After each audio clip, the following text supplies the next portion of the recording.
Assalamualaikum warahmatullahi wabarakatuh. Halo semuanya, perkenalkan nama saya Dea Ananda Anggraini dari kelas 11 Farmasi Industri SMK Kesehatan Anissa.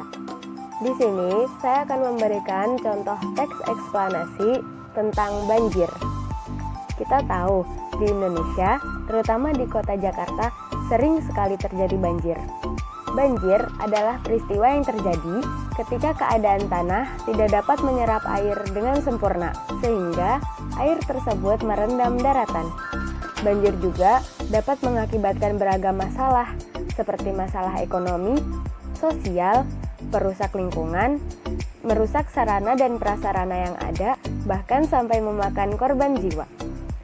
Umumnya, banjir yang terjadi di kota yang padat seperti Jakarta terjadi karena masyarakat tinggal di tempat yang tidak seharusnya ditinggali, seperti hutan yang sengaja digunduli.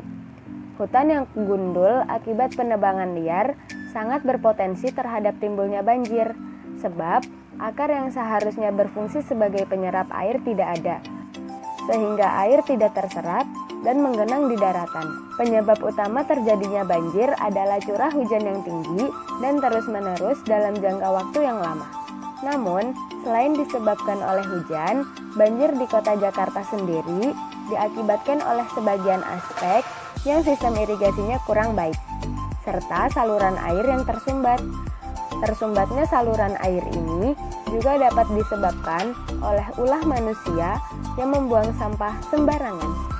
Dampak dari adanya banjir yaitu jalan raya tidak bisa dilewati karena tergenang air banjir, tersebarnya berbagai penyakit yang disebabkan oleh penggunaan air yang sudah tercemar air banjir.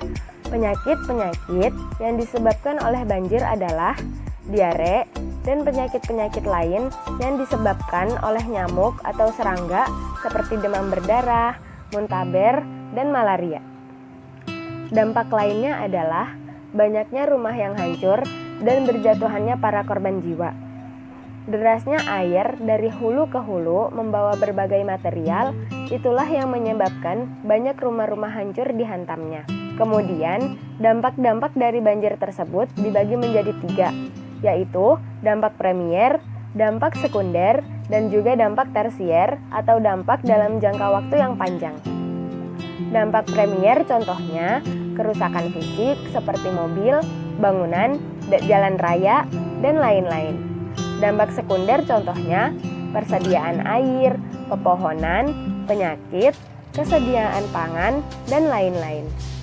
Dampak tersier contohnya ekonomi menjadi sulit, biaya pembangunan kembali, dan lain-lain. Dari pemaparan yang tadi sudah saya bacakan, maka untuk menanggulangi bencana banjir ini, kita sebagai manusia hendaknya jangan membuang sampah sembarangan. Tidak boleh melakukan penebangan hutan yang liar, karena apabila terjadi banjir, kita juga yang akan kena dampaknya. Sekian contoh teks eksplanasi dari saya, kurang lebihnya mohon maaf. Wassalamualaikum warahmatullahi wabarakatuh.